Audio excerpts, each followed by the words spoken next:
Assumere il tutorial dopo aver fatto stretching. Praticare in luogo sicuro e privo di ostacoli pericolosi con gli mobili appuntiti, gatti volanti e puntine da disegno. Non somministrare sotto un quiedicente da persone con tendenza al suicidio. Prima dell'uso leggere l'info box. Ciao a tutti! In questo tutorial vediamo come realizzare la figura base del freeze.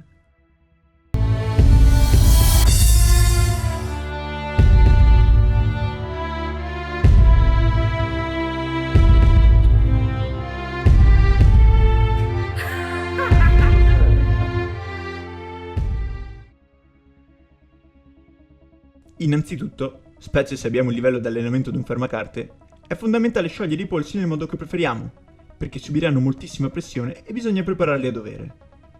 Partiamo con una posizione simile a quella che utilizzeremo per dei piegamenti a terra, braccia dritte e corpo teso, mantenendola per qualche secondo.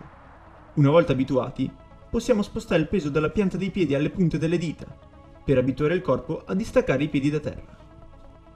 Ora, quella che probabilmente è la difficoltà maggiore per chi non ha mai fatto il freeze, consiste nel trovare l'esatto punto d'appoggio del gomito, in quanto, appoggiandoci sopra, crea una forte pressione e le prime volte fa male, o dà quantomeno fastidio, a seconda del vostro grado di resistenza. In ogni caso, facendolo più e più volte, lo sopporterete bene. Una volta trovato il punto che ci è più congeniale, possiamo provarlo a terra, rimettendoci nella posizione iniziale e mantenendola per qualche secondo. Le mani vanno tenute rivolte verso l'esterno, onde evitare di farsi molto male. Ovviamente non tutti appoggiano nello stesso identico punto, ma grosso modo la zona d'appoggio è tra l'addome e il fianco, destro o sinistro a seconda di come ci si trova meglio. C'è una variante che per alcune persone potrebbe risultare più semplice da eseguire all'inizio. Consiste nel piegare entrambe le braccia, in modo da avere due punti d'appoggio e distribuire più uniformemente il peso e intanto capire come mantenere la posizione.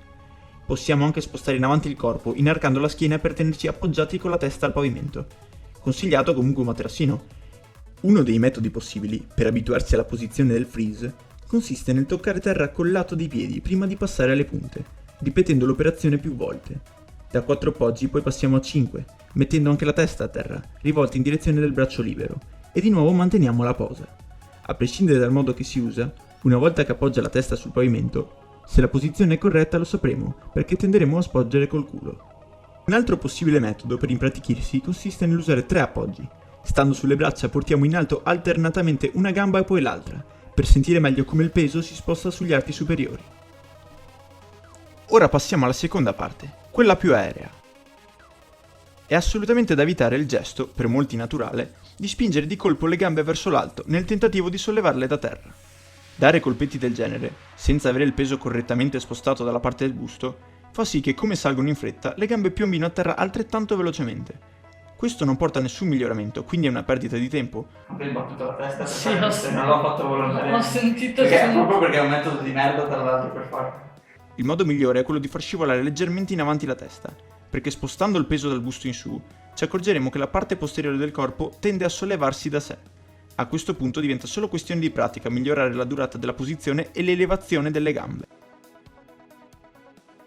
Quando il freeze è completamente assimilato e diventiamo esperti, non siamo più infastiditi dalla pressione del gomito sul fianco e possiamo sbizzarrirci muovendo le gambe per imparare a controllarne i movimenti, senza sbilanciarci o sfidare la nostra resistenza con posizioni nuove molto fighe, come su un solo braccio o voltati di fianco.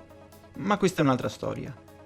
Alcuni di voi penseranno che non è cosa da loro, e invece cazzi, la posizione del freeze non richiede particolari sforzi muscolari, è una questione di tecnica. Per dimostrarlo ci affideremo a una dimostrazione pratica da parte di un esemplare che è la quintessenza della sedentarietà, l'artista.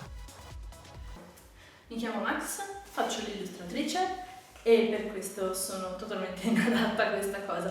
Il mio allenamento quotidiano consiste in tipo 10 ore di tavoletta grafica e i risultati si vedono. Il freeze l'ho imparato, cioè il primo colpo mi è riuscito ma tipo sgabello con 2 gambe rotte, quindi andavo via così. L'ho provato 2 o 3 volte al giorno per una settimana e sono riuscita a farlo stabile, solo che è da un sacco che non lo faccio, ma sicuramente è una di quelle cose che impari la tecnica e non te la dimentichi più, tipo andare in bici, vero? Aia! Devo fare una cosa,